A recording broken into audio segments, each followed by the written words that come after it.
Oi pessoal, hoje eu vou falar sobre Glória, do Victor Heringer, publicado em 2012, de um autor brasileiro contemporâneo, né, já falecido, faleceu em 2018, com só 29 anos.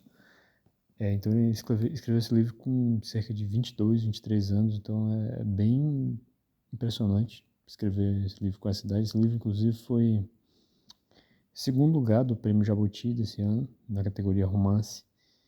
E é um bom livro, assim, tem seus altos e baixos, tem momentos, assim, que a história não fica tão interessante. Não é um livro que eu acho que dá pra ler, assim, bem rápido, assim, não é uma história que vai prender a esse ponto, assim, de ler, assim, em poucos dias. Eu demorei um pouco pra ler, mas é uma história bem peculiar, assim, incomum, porque às vezes parece até inverossímil, mas também tem situações banais. Então é uma história, como eu falei, incomum. Vai se passar no século XXI, boa parte dela ali mais ou menos 2009, 2008, por ali. Por aí, maior parte também no Rio de Janeiro, né?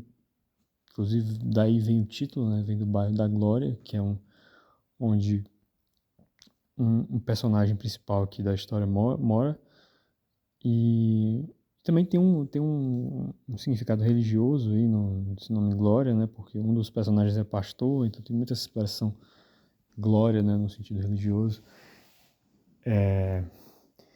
E vai falar de uma família que começa a história, né, com o pai, a mãe e três filhos.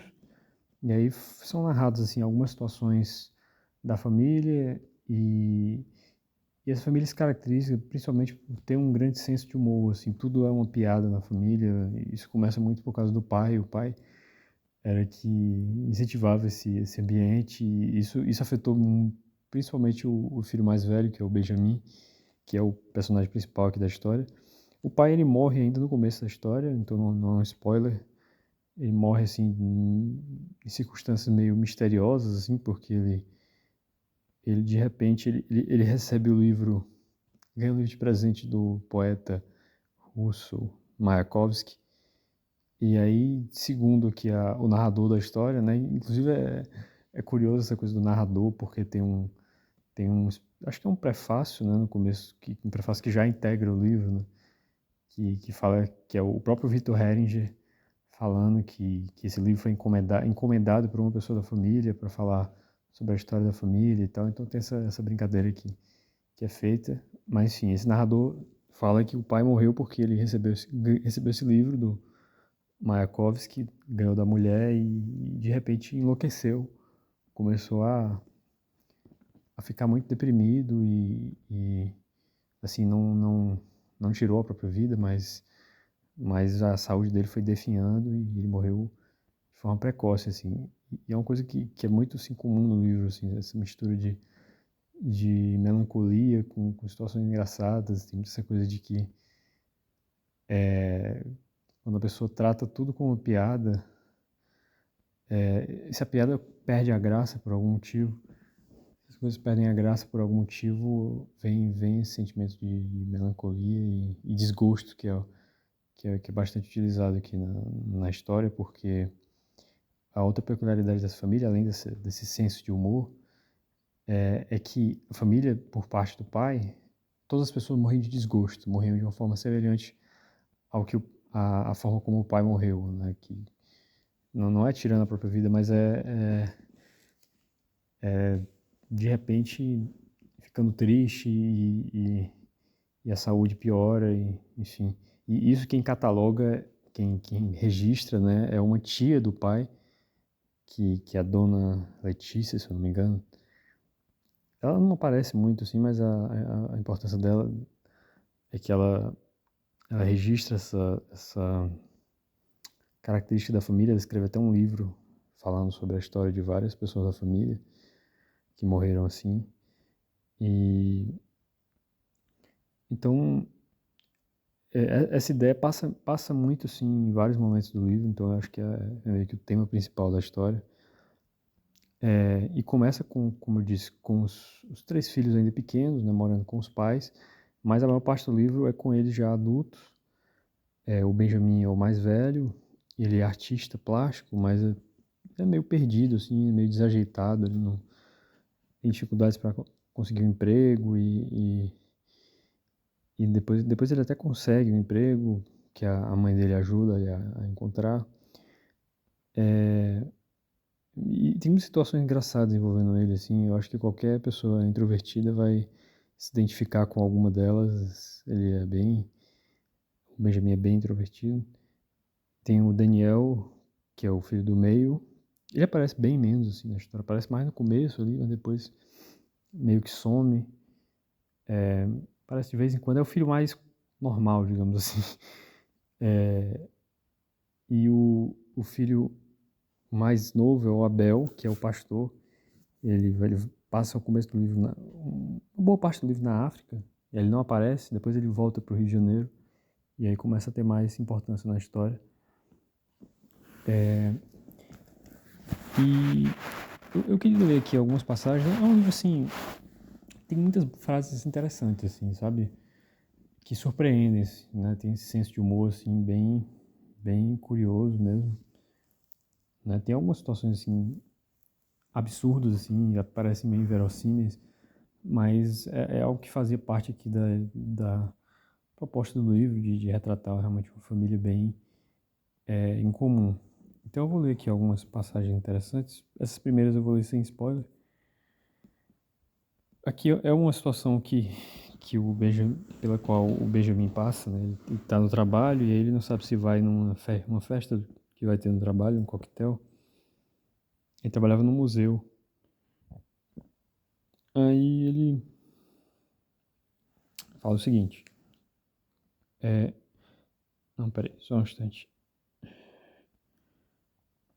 Seu chefe e colegas de departamento, porém, o ignoraram solenemente, e todos os outros chefes e empregados de todos os outros departamentos fizeram o mesmo. Alguns porque nem sabiam que ele trabalhava ali. O único que o cumprimentou com um aceno de cabeça foi o Vieira, um dos vigias. O aceno foi menos um alívio que uma condenação. Agora que alguém tinha percebido sua presença ali, não poderia mais ir embora. Seria admitir uma espécie de derrota, sair 5 minutos depois de ter chegado sem falar com ninguém e sem ao menos olhar os quadros. Seria vergonhoso. Que estranho, o Vieira pensaria, ao vê-lo saindo de fininho. Ele não falou com ninguém. Pessoas falam umas com as outras, o Vieira diria consigo, na volta para casa, subindo o morro da Providência, onde Benjamin tinha certeza de que ele morava. É natural que as pessoas se cumprimentem, conversem sobre as coisas da vida. Ele comentaria com a mulher antes de dormir. Se ele não queria falar com ninguém, nem ver as artes, por que tinha ido ao coquetel? E mesmo que quase nunca o encontrasse pelos corredores, Benjamin passaria semanas imaginando que o Vieira estaria pensando dele. Isso torturaria até que o vigia fosse demitido e sumisse, ou melhor, fosse baleado por acaso num dos muitos tiroteios que acontecem no Morro da Providência e morresse. Morto, não pensaria mais em como o rapaz com cara de assustado era estranho. Benjamin chegaria ao ponto de desejar a morte do homem somente para pôr fim às próprias angústias. Então tem essa situação engraçada aqui envolvendo uma segunda passagem aqui que é engraçada, né? Que uma situação ridícula também que se envolve o Benjamin, né? Porque ele começa a se interessar pela vizinha e aí a passagem é assim: no domingo, Benjamin viajou 6 vezes no elevador do prédio, em horários estratégicos, esperando um encontro fortuito com a vizinha. Não para dizer alguma coisa a ela, mas para talvez ler seu nome de relance no envelope. Para que o porteiro não suspeitasse que ele estava andando de elevador, por um motivo além de subir e descer, comprou pão 2 vezes. Na segunda, porém, para que Natália não suspeitasse de nada, deu a sacola de pães a um mendigo. O mendigo agradeceu a caridade sem suspeitar de nada. Na terceira e última, não foi à padaria, para que o seu Olavo, o dono do estabelecimento que vivia no 103, não suspeitasse de nada. Agora eu vou ler umas passagens com spoiler. Então, para quem se incomoda com spoiler, recomendo que não veja, né? Eu me despeço de vocês aqui, né? Se gostaram do vídeo, peço que deem um like, se inscrevam no canal e comentem o que vocês acharam da história, se vocês já conheciam esse livro, se ficaram interessados, ou algum outro livro do Victor Hellinger. Eu vou ler aqui essa passagem com spoiler. Já é mais mais pertinho aqui do final do livro.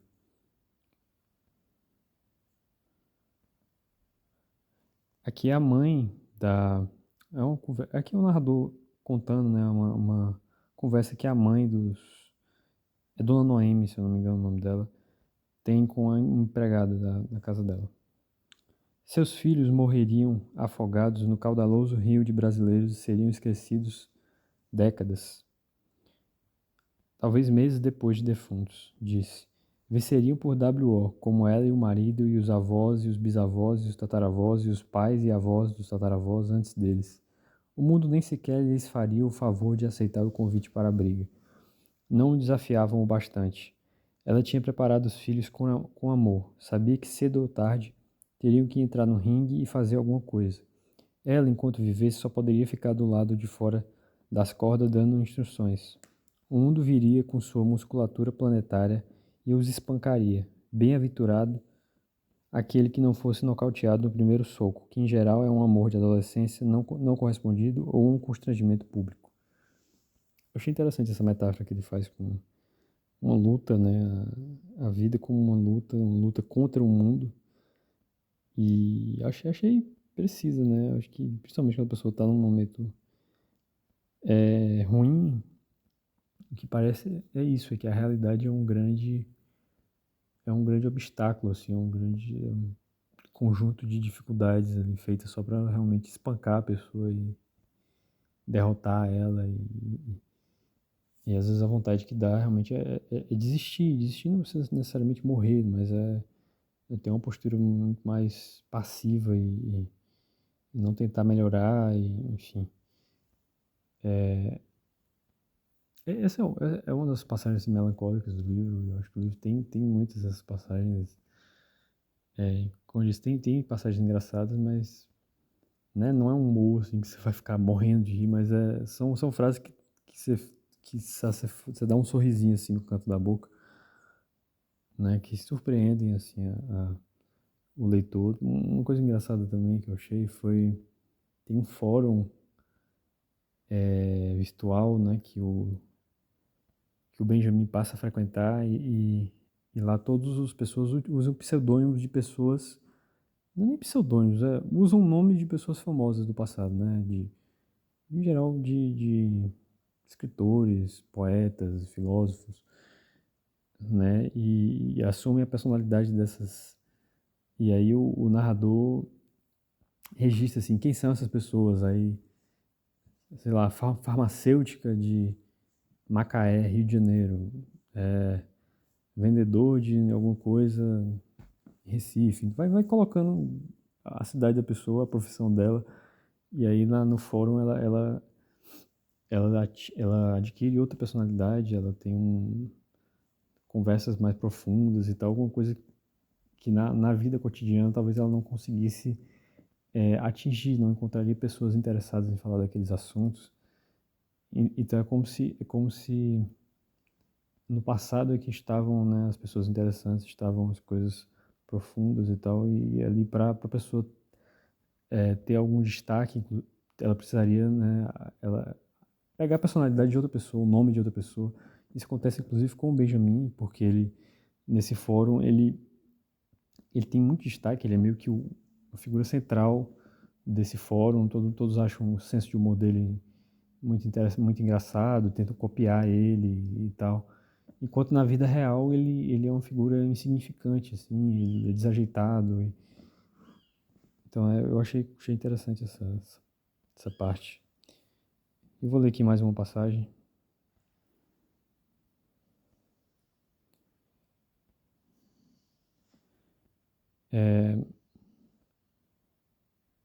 Sobre